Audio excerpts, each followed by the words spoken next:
C'est l'heure de votre émission, le débrief sur Média TV Afrique. Très heureux de vous retrouver pour décortiquer ensemble l'actualité liée au continent. En Côte d'Ivoire, le dialogue politique entre le pouvoir en place et l'opposition s'est tenu du 21 au 29 décembre 2020. Ahmed Bakayoko, le premier ministre ivoirien, recevait les différentes parties afin d'apaiser les esprits après la réélection du président Alassane Ouattara le 31 octobre 2020. Dès lors, quels sont alors les enjeux de ce dialogue politique? Cette nouvelle rencontre est-elle aujourd'hui la preuve d'un retour à un climat politique apaisé dans le pays? Élément de réponse en première partie d'émission. Après 5 années marquées par des attaques terroristes, le président du Burkina Faso, Roch-Marc Christian Kaboré, est réélu pour un second mandat à l'issue de l'élection présidentielle du 22 novembre 2020 avec 57,74% des voix.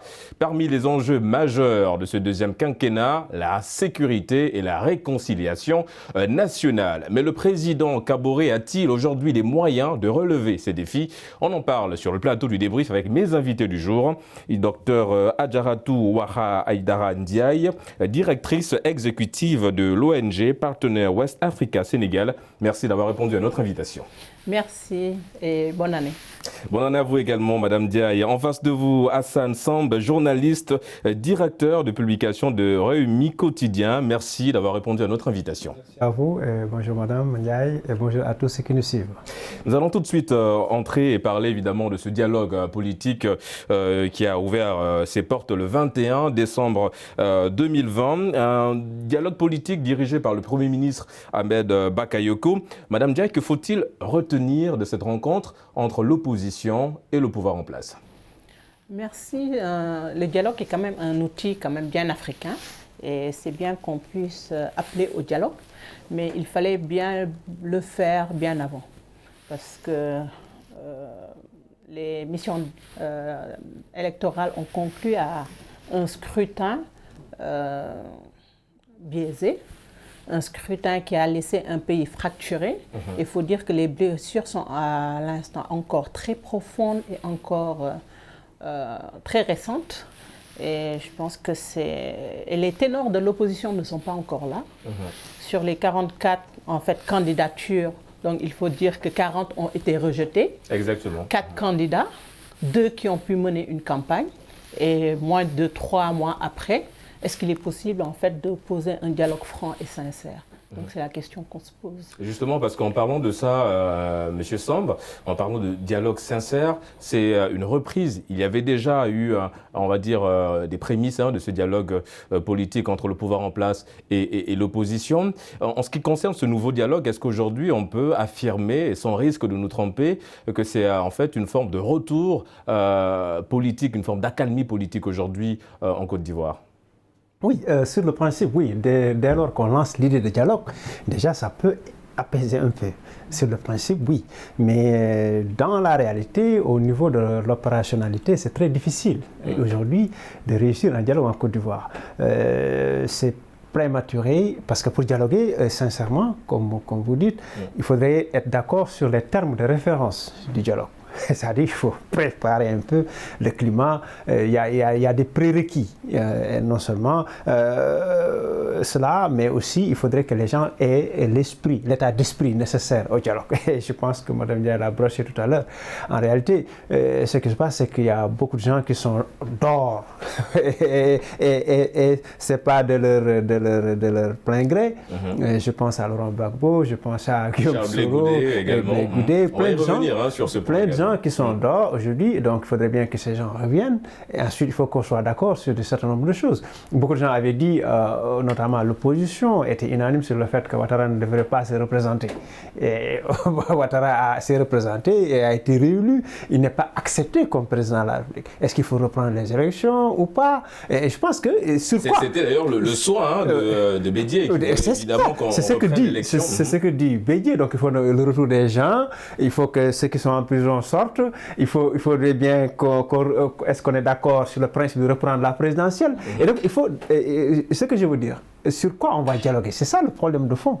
C'est-à-dire qu'il faut être d'accord sur les termes de référence, sur les principes. Et pour le pouvoir, il n'est pas pensable, c'est de la provocation de parler de reprendre la présidentielle. Oui. Donc, quelque part, il y a des incompréhensions comme ça qui font qu'il serait difficile d'asseoir les conditions d'un dialogue. Parce que si les gens ne sont pas d'accord sur les termes de référence, bien entendu, ce qui est clair, c'est que le dialogue sera biaisé à l'avance. Et en parlant d'incompréhension, Madame Ndiaye, vous l'avez souligné dans votre argumentaire, comment expliquer aujourd'hui que ces partis de l'opposition qui étaient hostiles à tout rapprochement avec le pouvoir en place décident aujourd'hui d'aller au dialogue politique? Est-ce que c'est une stratégie derrière? Si oui, laquelle? Et pourquoi? Moi, je pense que c'est une stratégie derrière parce que l'acceptation en fait de ce dialogue a permis de libérer les opposants. Nguessan et toute la clique en fait ont bénéficié en fait d'une liberté provisoire. Il faut souffler. Donc c'est, on peut le dire un peu comme ça. Donc ils jouent au chat à la souris. Donc ils vont essayer en fait de reprendre en fait du poil de la bête et Bédié pose des conditions que le parti au pouvoir ne peut pas remplir parce que en fait il demande le retour des exilés parce que certes on a Blé Goudé, on a Laurent Gbagbo, mais on a également le principal Guillaume Soro également. Donc, est-ce qu'il faudrait qu'ils soient là? Est-ce qu'ils vont participer? Est-ce qu'ils vont adhérer? Mais est-ce que vous pensez justement, Madame Ndiaye, par rapport à cette demande de l'opposition, évidemment, qui veut et qui épouse l'idée d'un retour des exilés, hein, comme certains observateurs ivoiriens soulignent en tout cas ce point-là, vous pensez que le président Alassane Ouattara va céder à cette requête, sachant tout ce que ça peut impliquer derrière? Je ne pense pas qu'il va céder parce que s'il allait céder, en fait, il aurait organisé en fait des élections crédibles. Parce que les missions d'observation ont tous conclu à des élections qui n'ont pas rassemblé tout le pays, mais également à des élections qui ont fracturé le pays. Donc, aujourd'hui, qu'on appelle à un dialogue après, quelque part, c'est comme c'est, si je peux le dire comme ça, rappeler juste les gens, essayer de se redorer en fait le blason, parce que, bon, il faut dire que le troisième mandat a été contesté d'abord. La France même n'avait pas voulu appuyer, mais après toutes les missions dont les organisations internationales, la CEDEAO, après ils ont félicité en fait le président Alassane Ouattara. Mais il veut aussi bénéficier, parce que quand même on parle de crédibilité et de légitimité. Il veut avoir cette légitimité en instaurant le dialogue, en se faisant accepter par l'opposition, parce que jusqu'à présent l'opposition, ce sont les élections les plus contestées et ces élections ont été boycottées, parce qu'en fait l'opposition a appelé au boycott et ce boycott a vraiment réussi. Donc non, certes, il a l'acceptation des organisations internationales, mais dans son pays, quand même, il sait qu'il est contesté. Donc, est-ce que les partis d'opposition vont jouer le jeu de Alassane Ouattara? Il cherche autre chose, mais Alassane Ouattara cherche à avoir la légitimité parce qu'il faut aussi gouverner. Et pour gouverner, donc cette situation donc sécuritaire ne lui permettra pas de gouverner sereinement. Et il n'en veut pas. Donc il va chercher à avoir ne serait-ce qu'une partie de l'opposition avec lui, et je pense qu'ils seront assez malins donc, pour pouvoir donc, se réunir autour de Bédié, Gbagbo, Nguessan, et poser quand même des conditions donc, qui peut-être il ne va pas accepter, mais quand même il sera obligé en fait en un moment quand même de proposer quelque chose, de s'ouvrir à parce quelque que chose. Oui, la solution aujourd'hui, comme on l'a dit, c'est peut-être un petit peu de mettre un peu d'eau dans son vin, parce que derrière, vous l'avez souligné, il y a cette forme de reconquête hein, de la population, en l'occurrence de la classe politique ivoirienne. Pour aller dans le même sens que Madame Ndiaye, Monsieur Samb, est-ce que vous pensez qu'aujourd'hui, alors Madame Ndiaye, elle est un petit peu sceptique quant au fait que notre ami et président Alassane Ouattara peut accepter en tout cas la requête, la demande de l'opposition qui est le retour en exil de certains cadres politiques. Si jamais on bascule dans une stratégie de refus, est-ce que quelque part ça ne vient pas annihiler en tout cas toutes les démarches qui ont été faites pour aller vers ce processus de paix? Oui, absolument. Je pense qu'il faudrait bien que le président Ouattara essaie de lâcher du lest quelque part. Il faut qu'il lâche quelque chose, n'est-ce pas? Mais aller jusqu'à remettre en cause sa propre élection, ça, je ne pense pas. Donc c'est ça aussi le problème de fond. C'est-à-dire qu'aujourd'hui, ce qu'il faut savoir, c'est que cet esprit de dialoguer après les élections, pour éviter justement les crises post-électorales profondes et douloureuses, parce que la Côte d'Ivoire a connu quand même une crise assez douloureuse. Il ne faut pas reprendre. Il y a l'impératif sécuritaire qui prime parfois sur l'impératif démocratique. Donc, quelque part aussi, il faudrait bien éviter que le pays ne bascule. Et si vous avez vu l'exemple du Sénégal, un peu, où on a dialogué après. Voilà. En République démocratique du Congo, Tshisekedi est en train de tenter un peu, avec son histoire de réformateur, de régler la question avec Kabila. C'est pas évident. Donc, vous voyez, c'est un peu à la mode. Les gens essaient un peu de tempérer, de calmer, d'apaiser les esprits avec cette histoire de dialogue, même si parfois ils ne croient pas trop, parce qu'en réalité, je ne pense pas que dans le contexte ivoirien, aujourd'hui, avec le climat délétère que l'on connaît, y compris au sein des forces armées, parfois il y a des mutineries, etc., des difficultés comme ça, bien évidemment, ils sortent de purge politique qui a été opérée par le président Ouattara de façon très subtile contre ses adversaires, et je ne pense pas, et de forcing électoral, et je ne pense pas qu'aujourd'hui on puisse asseoir les conditions de dialogue sincère. Et par rapport à ça, vous voulez rebondir sur un point, Mme Ndiaye? Oui, parce que je me dis, en fait, quelque part, il peut vouloir courtiser les médias, parce que également les médias, quand même, ont vraiment joué le rôle de l'opposition. Et je pense qu'en appelant au dialogue politique, il peut appeler à l'apaisement du climat en utilisant les médias, quelque part. En fait, c'est juste ce que je voulais rajouter, parce que certains, en fait, on a ce clivage aussi bien au sein de la population qu'au sein des forces armées.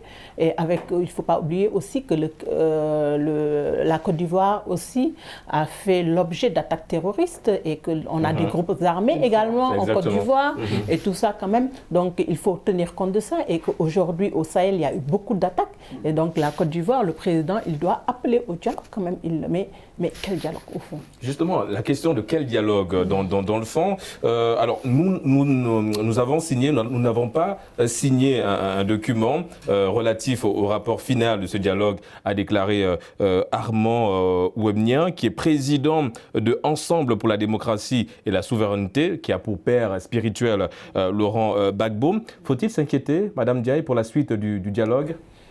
Il faut s'inquiéter, mais je pense qu'ils ont convoqué un forum pour la mi-juin 2021. D'ici la mi-juin 2021, je pense qu'avec le temps faisant son temps, certes, mais également le retour, parce que là, il faut rappeler, moi je reviens toujours sur la liberté provisoire de M. Nguessan, parce qu'il est en liberté provisoire, c'est-à-dire, est-ce qu'en fait, il est entre le couteau et l'enclume, donc il est en liberté provisoire pour pouvoir négocier avec les autres partis d'opposition pour qu'ils aillent au dialogue. Donc les autres aussi, opposants également, qui sont à l'extérieur, qui sont en exil aussi, et qui veulent retourner, parce qu'ils sont assez jeunes quand même, il faut le dire. Blé Goudé, il est jeune, Guillaume Soro, ils sont jeunes, ils ont de l'avenir politique. Donc est-ce qu'ils peuvent, parce que quand même l'exil aussi n'est pas à leur faveur, donc l'exil ne joue pas à leur faveur, parce qu'ils perdent en fait de l'auditorat et ils doivent revenir, enfin, ne serait-ce que pour asseoir leur base politique et se préparer pour les prochaines. Parce que certes, le président Ouattara, il sait qu'il a fait un forcing, il a pu avoir un troisième mandat, mais la question en fait de la suite se pose. En fait. Et justement, par rapport à ce dialogue politique, mon cher Samb, quels sont les enjeux immédiats aujourd'hui de ce dialogue? C'est bien, cette question est d'autant plus intéressante que je pense fondamentalement que Ouattara a voulu simplement gagner du temps. Vous savez, les présidents, quand ils sont élus de cette façon-là, ils savent qu'ils sont mal élus. Et ce qu'ils craignent, ce n'est pas forcément les opposants. Ils ne craignent pas nos opposants, ils craignent la réaction de l'opinion publique. Et toute cette démarche, c'est juste pour gagner du temps, permet d'apaiser le climat et faire que la majorité des Ivoiriens oublie un peu et accepte un peu la situation. Voilà un peu l'enjeu immédiat pour le pouvoir. C'est ça, instrumentaliser le dialogue, un peu manipuler l'opposition et la presse, pousser les gens, l'opinion publique, la majorité des Ivoiriens à accepter le statu quo, et voilà, apaiser la situation et avancer. Et je pense qu'il est en train de le réussir. Et c'est ça ça un peu, et après les gens vont oublier, hein, ils vont plus ou moins, même parfois même peut-être critiquer l'opposition dans ses atermoiements, parce que l'opposition n'est plus unie. Et c'est ça le problème aussi en Côte d'Ivoire, l'opposition ne parle pas le même langage.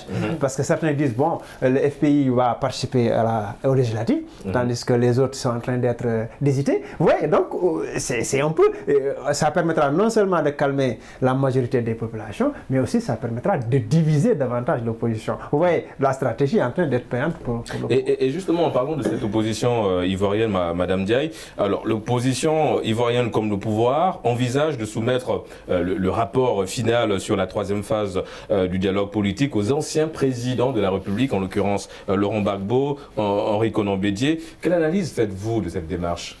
En fait, cette démarche, je vais aller dans le même sens parce qu'en fait, comme il a dit tantôt, la Côte d'Ivoire a subi des traumatismes. Et les populations, en fait, ils ont peur de ce discours haineux que tiennent, en fait, les médias. Et ce discours haineux, quelque part, donc, aller vers les anciens présidents, c'est aller vers les sages. Et les sages vont appeler à l'apaisement. Les sages, en fait, vont aller à l'encontre de ce que les médias sont en train de faire et les activistes. Et donc, les jeunes, en fait, politiciens, les jeunes opposants qui ont de l'avenir politique, quelque part, ils doivent saisir, en fait, cette balle au rebond. Et comme il l'a dit tantôt, donc, ils seront obligés, en fait, d'essayer d'apaiser, de calmer la population pour se placer, parce que quand même, on sent qu'il y a des opposants au sein de l'opposition, parce qu'ils sont en concurrence, parce qu'ils ont un avenir. Ils se projettent déjà sur les prochaines joutes électorales. Mais est-ce que le retour des exilés, on va dire ainsi, je prends le cas de l'ancien président Laurent Gbagbo, évidemment, s'il revient, est-ce qu'il ne va pas un petit peu cristalliser la classe politique, en l'occurrence l'opposition ? Gbagbo risque certes de cristalliser, mais n'oubliez pas qu'il y a derrière Blé Goudé aussi qui a des ambitions. Parce que Gbagbo, certes, il y a Nguessan, certes, qui est là. On a aussi Blé Goudé, on a aussi Guillaume Soro, ils ont tous le même âge. Et ils ont tous les mêmes ambitions.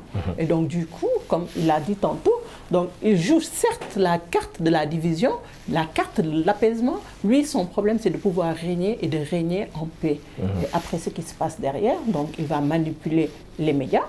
Donc, et après, donc, je pense que c'est l'opposition qui a un rôle à jouer et qui doit revoir la carte, en fait, de ses propositions et de ce dialogue.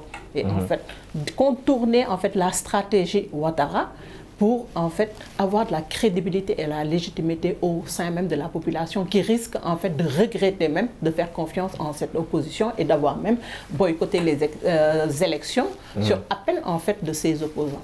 En parlant d'élections en Côte d'Ivoire, il y a une qui arrive, on va dire, à grands pas, c'est évidemment l'élection législative, les législatives qui auront lieu le 6 mars prochain pour élire, évidemment, les 255 membres de l'Assemblée nationale dont les dépôts de candidature ont déjà démarré, hein, c'est du 4 au 20 janvier. Quelle place pour l'opposition au sein de l'hémicycle, M. Samb? Mais je pense qu'il faudrait bien que l'opposition se rende compte qu'effectivement la stratégie de la chaise vide n'est pas payante. C'est important. Au Sénégal, on a commis cette erreur, je pense, en 2009, ou je sais pas, où les gens avaient boycotté. C'est très dangereux. Donc aujourd'hui, peut-être le FPI, c'est ce qu'a compris les Gbagbo et ses partisans, qu'en réalité, il faut y aller. Et il faut créer les conditions peut-être de la cohabitation, entre guillemets, et essayer de renverser un peu la majorité. Parce que l'exécutif, il l'a déjà. Voilà. Donc, voilà. Burkina Faso, c'était compliqué pour Kaboré de Roch-Marc Kaboré, parce qu'en réalité, il n'avait pas forcément les députés requis pour avoir une majorité. Donc, il fallait négocier. Donc, aujourd'hui, en Côte d'Ivoire, c'est le même enjeu. Il faut essayer de travailler maintenant à créer les conditions d'une forme de cohabitation, essayer d'imposer une majorité parlementaire pour l'opposition. Et ce ne sera pas facile, mais il faut travailler dans ce sens-là, bien entendu, et je pense que c'est l'enjeu. Maintenant, le souci, évidemment, c'est tous ceux qui sont d'or. Et parmi ces gens-là, il y a Soro, qui a son tempérament. Moi, quand au début, il y avait cette collaboration entre Soro et Ouattara, j'ai dit, il y aura forcément clash, mais quand? C'est le camp que j'avais posé dans un éditorial où je disais, mais forcément un jour ces gens-là, il y aura clash entre ces deux. Pourquoi? Parce qu'ils n'ont pas le même tempérament. Est-ce que la réconciliation aujourd'hui de la classe politique, le pouvoir en place et l'opposition, est-ce qu'elle passe nécessairement par ce retour des anciens cadres politiques exilés? Non, vous savez, les états-majors politiques n'ont pas forcément un problème. La Côte d'Ivoire n'a pas un problème institutionnel grave. C'est un problème entre les hommes. C'est un affrontement entre des égos très très forts. Voilà, c'est ça. Les gens ne s'entendent pas. C'est entre les hommes, leurs convictions, leur façon de voir, les Gbagbo, les Soro, les Ouattara, etc., les Bédié. Hein, c'est une clique de personnalités qui sont là, les Nguessan et autres. Et donc, ces gens-là, est-ce qu'ils vont arriver à s'entendre? Je me dis difficilement. Et tout le processus, il est là, Madame Diaye, de créer une sorte de synergie entre tout ce monde-là pour une Côte d'Ivoire apaisée. Je ne pense pas, parce qu'en fait, surtout que les politiques ont instrumentalisé l'appartenance ethnique. En fait, il ne faut pas l'oublier. En fait, l'appartenance ethnique était très grave et je pense que ça ne va pas permettre d'apaiser le climat politique. Et je pense même que le président Ouattara est en train même d'utiliser en fait ce dialogue pour amener les opposants à boycotter encore. Et ça serait une erreur grave, comme vous l'avez tantôt dit. S'ils boycottent les législatives, je pense que ce serait la fin en fait de l'opposition ivoirienne. Les retours sont plutôt positifs en ce qui concerne les législatives. Plusieurs partis d'opposition ont décidé d'y aller. Oui, ils vont y aller parce qu'il le faut. Parce qu'ils savent que c'est un suicide en fait. Ils sont obligés d'y aller. Mais après, est-ce qu'ils vont en fait simuler un dialogue pour pouvoir donc essayer en fait d'avoir la majorité donc parlementaire pour pouvoir renverser la tendance? Et là, je pense que si l'opposition ivoirienne arrive à avoir la majorité parlementaire, là, elle pourrait poser les conditions de dialogue.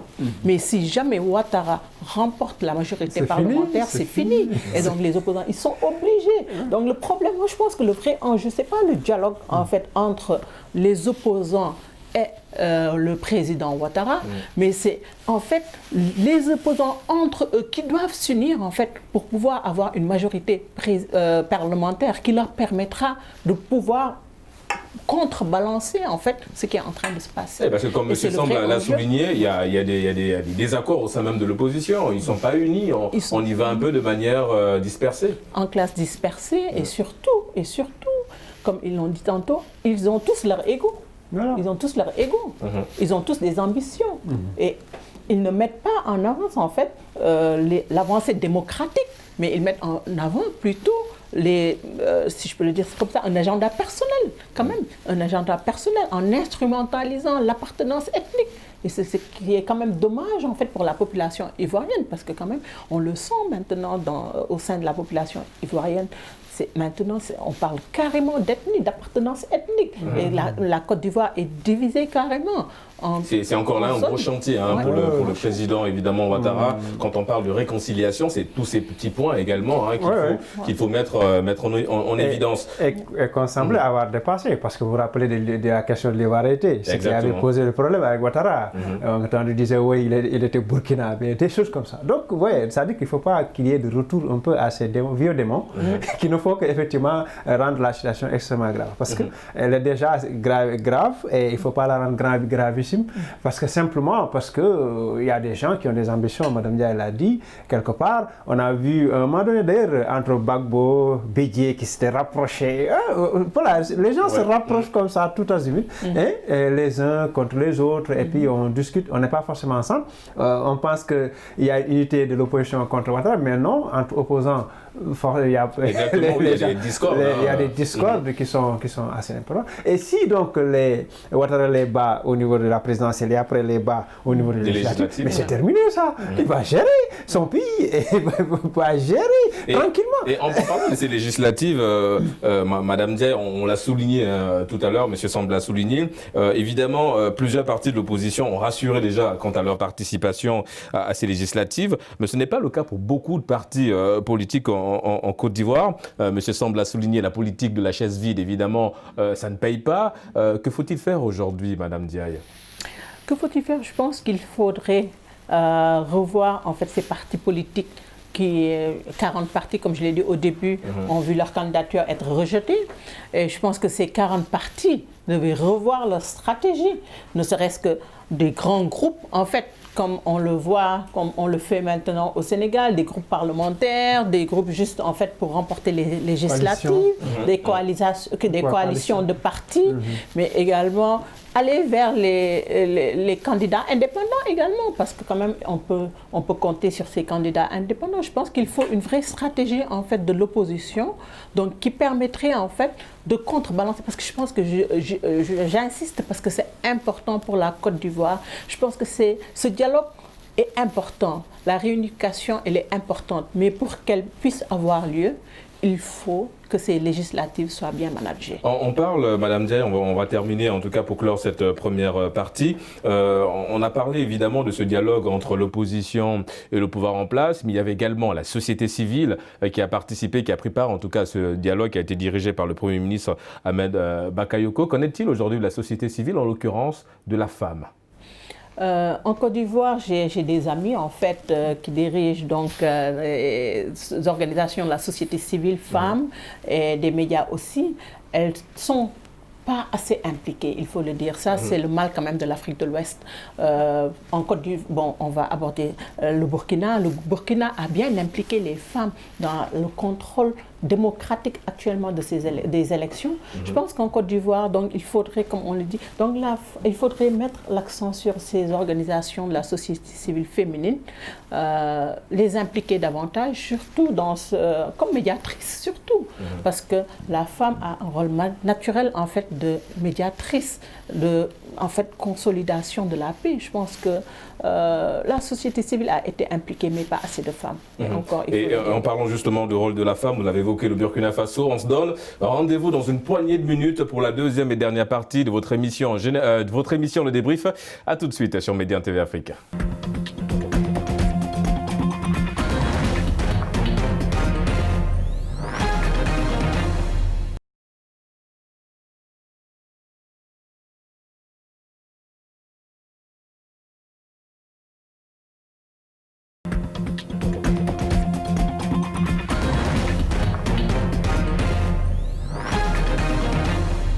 De retour sur le plateau du débrief pour la deuxième et dernière partie d'émission.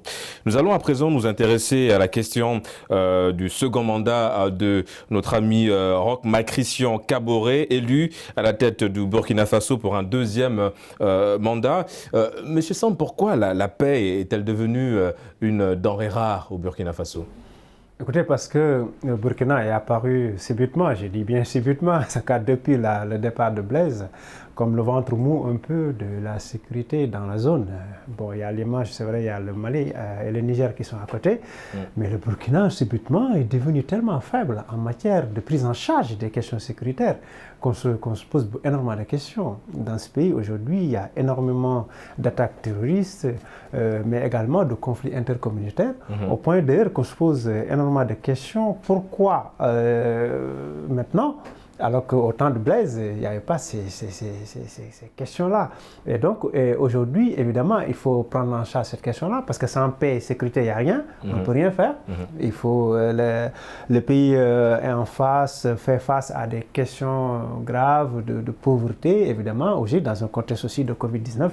Et donc, la question sécuritaire, elle est primordiale. Or, il me semble que les forces de défense et de sécurité sont aujourd'hui dépassées. Donc, véritablement, on reviendra peut-être sur les causes et autres. Exactement. Mais en tout cas, aujourd'hui, le président de la République doit faire face impérativement à cette problématique-là. Et essayer de trouver des solutions, en relation, bien entendu, avec les autres pays dans le cadre peut-être du G5 Sahel. Et peut-être revoir un peu la stratégie de refondation de cela, du G5. Mais peut-être au niveau national déjà, voir ce qu'il faut faire. Et ça, il me semble que c'est primordial. Ouais, parce qu'on rappelle quand même que le Burkina Faso concentre près de 1/4 de son budget à l'armée pour évidemment lutter contre le terrorisme. Oui, mais depuis la dissolution du régime de sécurité présidentielle, il me semble qu'aujourd'hui, les forces de défense et de sécurité ne sont pas adaptées au contexte de sécurité au niveau local, aussi bien au niveau de l'armée qu'au niveau des autres forces, la gendarmerie et la police. Aujourd'hui, si on me dit... Mais est-ce que quelque part, c'était pas, on va dire, légitime de dissoudre... Oui, je comprends. Avec le dernier coup d'État mené par Diendéré, qui d'ailleurs a été le concepteur un peu de ce régiment, qui d'ailleurs totalisait un peu l'ensemble de l'équipement, mais également l'entraînement qu'il faut, l'expertise qu'il fallait fallait. Et donc, si on le laissait sur place, bien entendu, il y avait des risques. Mais le fait aussi de le faire disparaître complètement, ça a mis à nu un peu tout le système de sécurité au niveau du Burkina, qui a eu du mal à rebondir. Parce qu'à mon avis, il y avait assez de temps. 5 ans, 6 ans, on peut quand même faire quelque chose. Mais apparemment, je pense que les gens n'ont pas pris à bras encore le problème. Si on me dit que dans ce pays, il y a 40 000 milices d'autodéfense qui sont embrigadées dans des sortes de police officiellement, police populaire, mais il y a un problème. Je pense que c'est à ce niveau qu'il y a des difficultés. Il faut revoir tout le système sécuritaire, tout le système de déploiement des forces au niveau du territoire, et tout le système de formation. Et je pense qu'à ce niveau, voilà, il y a beaucoup de défaillances et d'insuffisances qui font que, évidemment, l'armée, la gendarmerie, la police n'arrivent pas à faire. On va y revenir évidemment sur ces insuffisances soulignées. Mais en revenant sur on va dire le premier mandat du président Roch Marc Christian Kaboré, 5 ans à la tête du pays, la situation sécuritaire s'est lourdement dégradée. On déplore plus de 1000 morts et 1 million de déplacés. Avec un tel bilan, Madame Diaye, est-ce que le président Kaboré n'a pas un petit peu sous-estimé la menace terroriste? Je pense qu'il ne l'a pas sous-estimé, mais en fait, c'est la stratégie qui n'a pas été payante. Parce qu'aujourd'hui, on sait que le tout sécuritaire ne paie pas. Les défis sécuritaires ont changé en fait de visage, donc il faut changer de stratégie de gestion en fait de cette sécurité.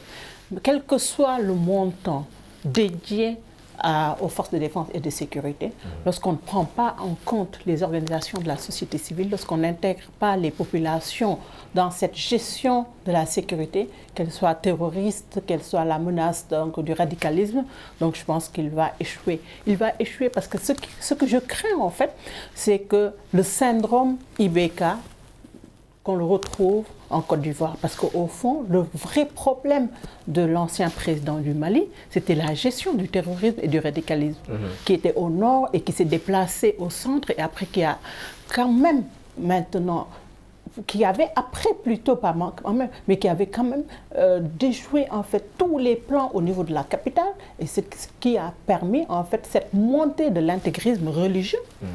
Et qui a mis sur le devant de la scène l'imam Dicko, parce qu'en fait, on avait une faiblesse de l'État, et ce qui risque de se passer au Burkina Faso. Burkina Faso. Et comment, justement, le président Kaboré doit-il s'organiser pour gagner, ou du moins essayer de gagner cette guerre contre les terroristes? Je pense qu'il faut une approche, je pense, régionale. Seul, je pense, un seul pays aujourd'hui ne peut pas gagner cette approche. Donc il faut une approche Sahel. Ils ont tenté avec le G5 Sahel, mais c'était un G5, je le dis encore, sécuritaire en fait. Oui, mais est-ce qu'il faut encore revenir sur les mêmes stratégies, Madame Diaye? Il a déjà essayé avec le G5 Sahel. Pas avec le G5 Sahel. Je veux dire, en fait, pas avec le G5 Sahel. Il doit revoir la stratégie, mais il est en train de mettre en place, il a mis en place une direction de la paix et de la cohésion sociale. Il a mis, en fait, comme vous l'avez dit tantôt, plus de quart du budget national. Mais on oublie les Koé-Logo au Burkina Faso. Vous l'avez dit tantôt, plus de 4500 milices qui regroupent près de 40 000 populations et ces zones grises, donc la frontière que le Burkina partage avec le Mali et le Niger. Donc je pense qu'il faut même une gestion conjointe, en fait des forces conjointes, et en plus intégrer les populations dans cette gestion de la sécurité. Je pense que c'est l'approche même, la méthode donc qu'il faut revoir. Et justement, lors de son discours à la nation, j'entends gagner le pari de la sécurité, de la stabilité de notre pays et assurer le retour des déplacés. C'est en tout cas la phrase introductive du discours du président Roch Marc Christian Kaboré. En quoi cette nouvelle promesse est-elle différente des autres? Mais écoutez, je pense qu'en votant pour Kaboré, les Burkinabés ont voté pour la continuité. Il y aura une forme de continuité, si vous voulez.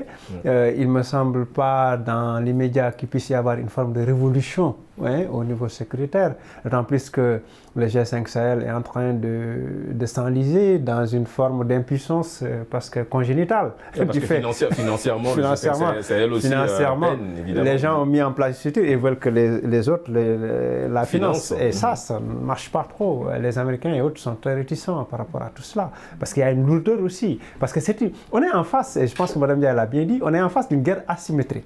Et face à une guerre asymétrique, il faut des stratégies nouvelles.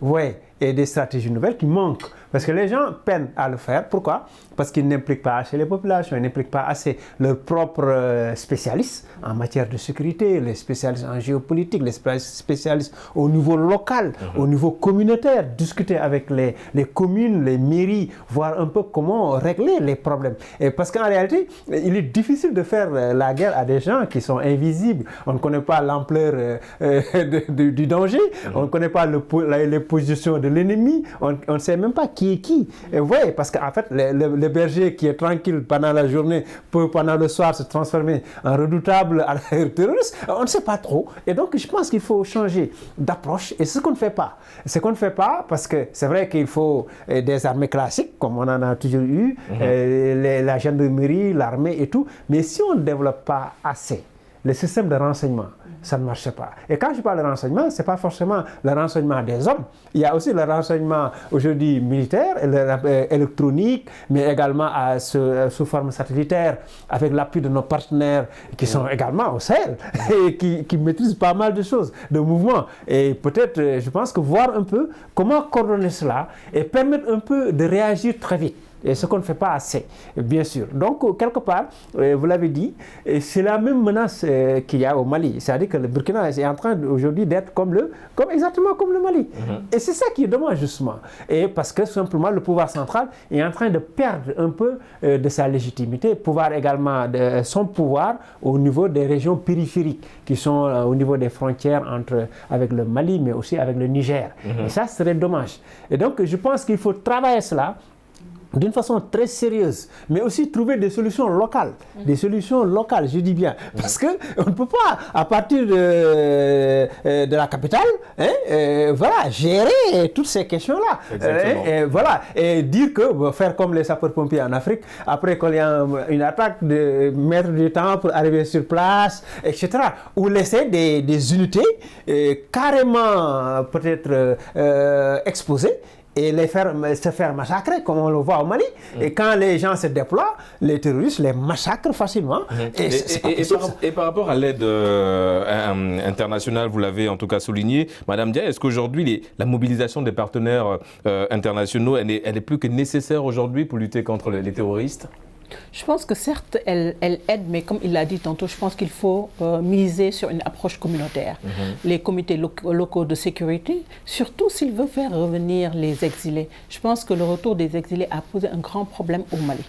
Et je pense qu'il doit s'inspirer du modèle du Mali pour en fait revoir la stratégie. Parce que la Côte d'Ivoire est en train de finaliser sa stratégie nationale, le Burkina est en train de finaliser sa stratégie nationale de sécurité. Dans cette stratégie nationale de sécurité, donc il faudrait impliquer davantage les leaders communautaires, mais également les jeunes et les femmes.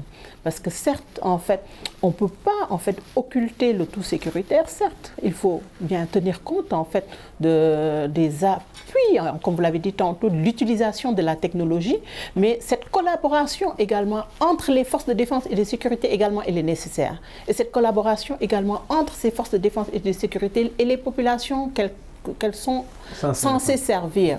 Mais cette collaboration, en général, elle est biaisée parce que les gens parlent souvent, en fait, de renseignements, de partage d'informations. Et cette collaboration avec les populations ne doit pas seulement être une collaboration, en fait, basée sur la dénonciation, entre guillemets. Parce que cette dénonciation aussi, la dénonciation aussi, qui met ces populations également elles sont, quand même, ces populations... Elles ont des problèmes en général parce que lorsqu'elles sont, on a vu en fait ces meurtres en fait qui se passent en fait, ces terroristes, elles viennent en fait prendre les leaders communautaires qui étaient censés être des partenaires étatiques. Et donc du coup, cette relation doit être revisitée, qu'elle ne soit pas une relation en fait de délation, comme vous l'avez dit tantôt, de dénonciation, mais qu'elle soit une approche en fait de gestion inclusive donc de la sécurité.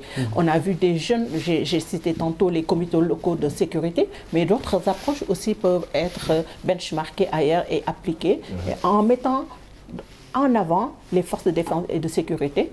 D'abord une collaboration au niveau national, mais également au niveau régional, au niveau des frontières. Parce que de plus en plus, c'est le crime transfrontalier, parce qu'aujourd'hui, lorsqu'on voit ce qui se passe au Burkina, au Niger, même au Nigeria, donc les terroristes opèrent en utilisant les motos. Alors, les motos, ne viennent pas du pays. Parce que par exemple, on sait qu'à Tillabéri, en fait, les motos étaient interdites.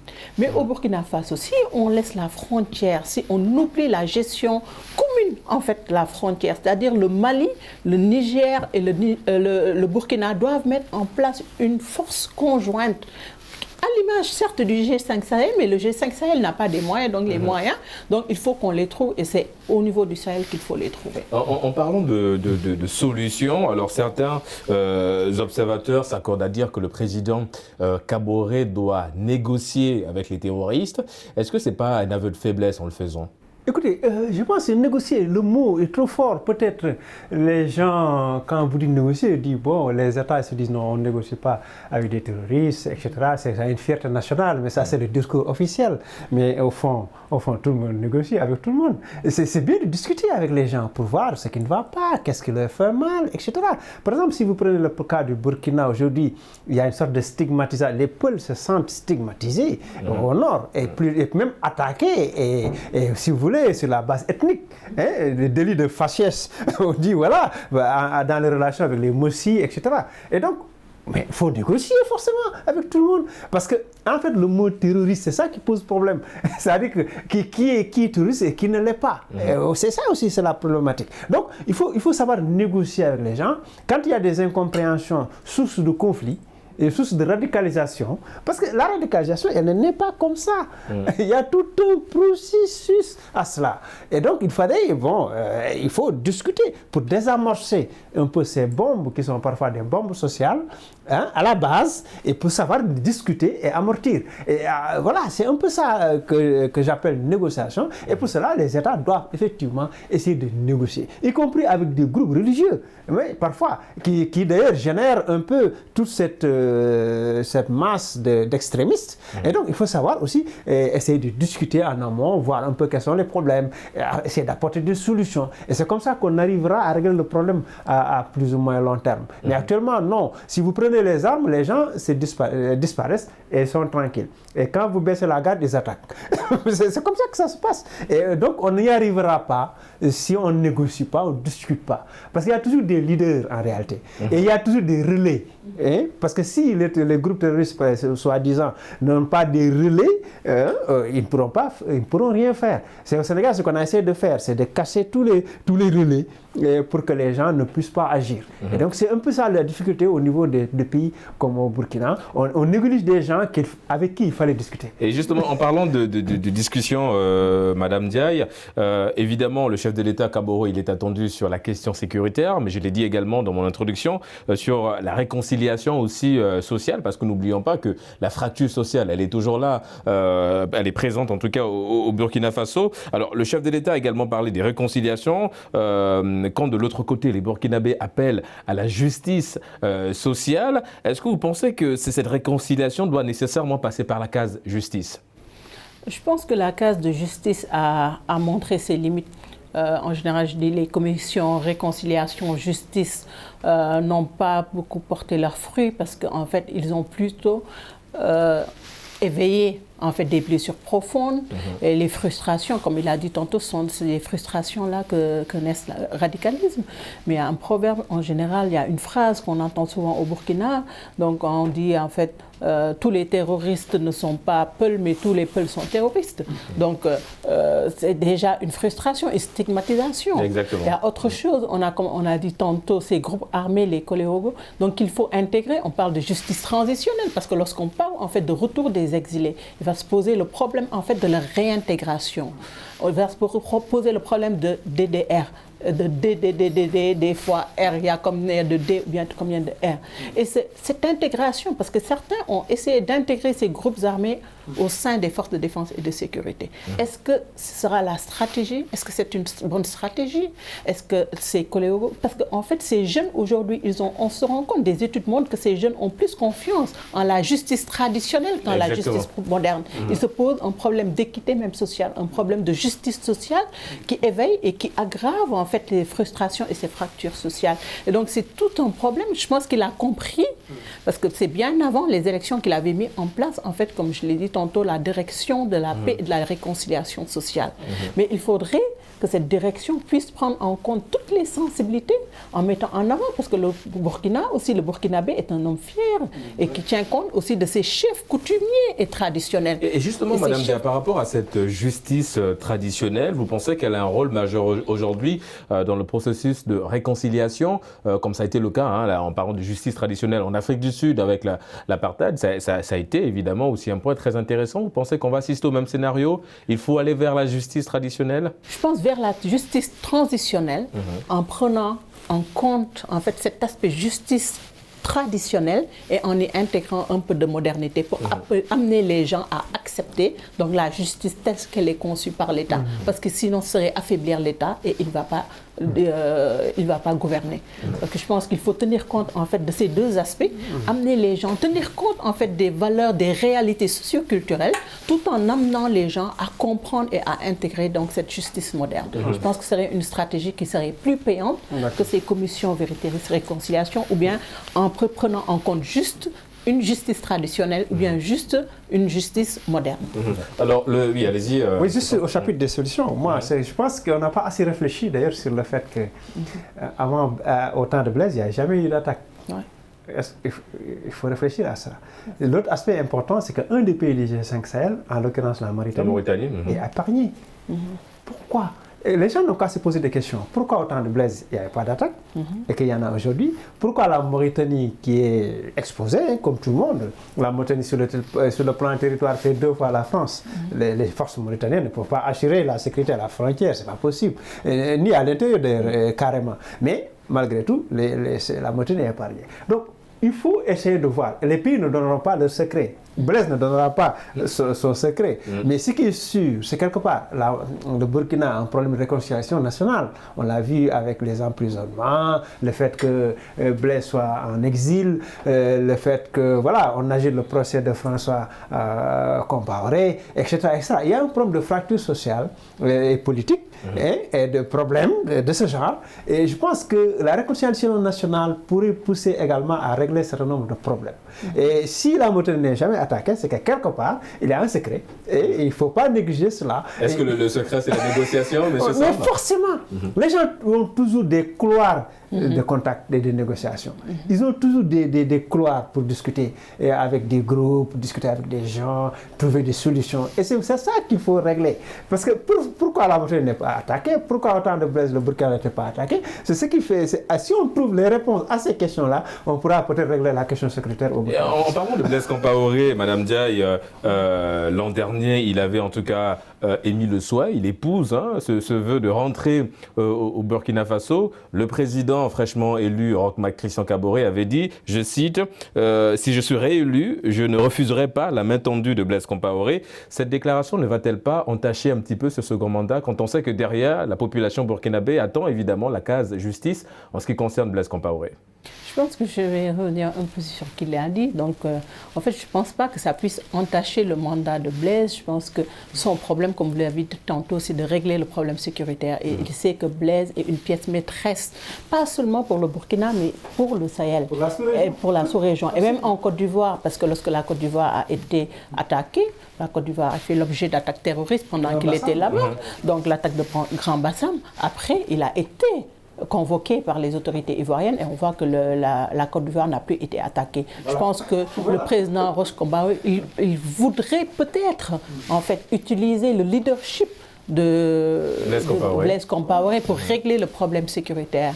Mais pour la Mauritanie, j'ai quand même une autre vision. Parce que pour la Mauritanie, certes, comme vous le dites, certes, il y a peut-être des couloirs que peut-être je ne maîtrise pas, mais je sais que la Mauritanie a une bonne gestion de ses frontières. Parce qu'en Mauritanie, actuellement, il y a, la Mauritanie a des postes obligatoires de passage. Ce qu'on n'a pas au Sahel, donc ce qu'on n'a pas au Niger, ni au Mali, ni au Burkina. Mais pourquoi aujourd'hui ces pays ont du mal à s'inscrire? Et des drones. Je pense que c'est une volonté politique quelque part Et autre chose aussi, des moyens. Parce que la Mauritanie a misé vraiment sur la protection de ses frontières et a mis en place en fait des frontières, donc des postes de passage obligatoires au niveau des frontières avec des surveillances, avec des drones. Donc ce que les autres pays n'ont pas fait. Et je pense que c'est une volonté politique. Parce qu'il y a eu des rencontres du G5 Sahel. Aujourd'hui, ces pays peuvent s'inspirer, échanger, justement. C'est pourquoi on a toujours du mal à y arriver. Et le G5 Sahel est en Mauritanie. Et puis comment vous pouvez le imaginer, siège du G5 Sahel. Comment vous pouvez imaginer pour 5 pays qui ne peuvent même pas mettre ensemble une force commune et la rendre opérationnelle? Ça doit être possible. J'ai dit, mais sans même l'appui de... D'ailleurs, il y a l'Union européenne, la France qui donne un peu. C'est bien. Mais sans chercher de gros moyens, on peut quand même commencer par de petites unités et mettre en place des forces communes. La Mauritanie et le Sénégal le font. Si vous voulez, ils font à Guidimaha. Oui, le font à Guidimaha. Quelque part, les gens font des trucs communs entre les deux armées. Et on peut le faire au niveau du G5 sans chercher vraiment de très gros moyens. Non, à simplement chercher à sécuriser d'une façon collective ces frontières-là, sans chercher vraiment des milliards et des milliards qui ne viendront jamais. Et je pense qu'il faut mettre la main à la poche et essayer de mettre en place des unités mobiles avec des commandements alternatifs. Parce qu'on rappelle que le Burkina Faso est beaucoup plus frappé au nord. Oui. Et comme vous l'avez dit, c'est vers les 3 frontières. Oui. Avec Et puis les Français, Barkhane, ils sont sur place. Tout récemment, il y a eu des opérations extraordinaires qu'ils ont menées. Il y a eu des résultats. Et donc, quelque part, c'est comme ça. C'est comme les grandes infrastructures. Au lieu de chercher des terres, mais on cherche de petites choses. On fait des unités communes et on travaille à sécuriser. Et il ne faut pas oublier que les terroristes travaillent comme ça. J'ai parlé tantôt de forces conjointes de sécurité au niveau des frontières. Voilà, c'est une gestion, en fait, une collaboration déjà entre les forces de défense et de sécurité. Voilà. Au niveau national, mais également au niveau des frontières que partagent ces trois pays. Avec l'échange d'informations. Avec l'échange d'informations, certes. Un échange franc d'informations, que les gens puissent être opérationnels tout de suite, et être mobiles. Sincère et en temps réel. En temps réel, avec des roquettes, comme le font les terroristes d'ailleurs. Les terroristes ne cherchent pas des milliards qui viennent des États-Unis ou de l'Union européenne pour frapper. Donc pourquoi nous, on attendrait des milliards qui viendraient d'ailleurs pour simplement mettre en place, soi-disant, des forces avec une lourdeur administrative, militaire? Bon, et les généraux qui vont peut-être s'enrichir, je les taquine un peu, mais je dis que quelque chose peut être fait et rapidement, sans chercher de gros moyens. Oui, parce qu'on rappelle que les États-Unis aussi apportaient son aide sur le plan financier pour mais ça essayer de lutter un peu contre... Arrêtons de chercher de gros moyens pour enrichir des gens. Mais allons-y sur le terrain, il faut travailler, c'est tout. Et en parlant d'aller sur le terrain, Madame Diaye, on va ouvrir un autre volet, on va fermer le chapitre lié à la sécurité, on va ouvrir un autre volet aussi tout aussi important en ce qui concerne le Burkina Faso, c'est la crise alimentaire. On a près de 2 millions de Burkinabés qui ont du mal à accéder à la nourriture. Comment aujourd'hui arriver à soulager ces Burkinabés? Je pense que ça, c'est une question très importante qui est à la base même en fait de ce terrorisme. Parce que qu'on le veuille ou pas, les conflits communautaires dont on parle, ce sont les conflits agriculteurs-éleveurs. On a le changement climatique. On a la rareté des ressources qui font que les populations sont obligées de se déplacer à la recherche en fait du pain quotidien. Et c'est une zone désertique, qu'on le veuille ou pas.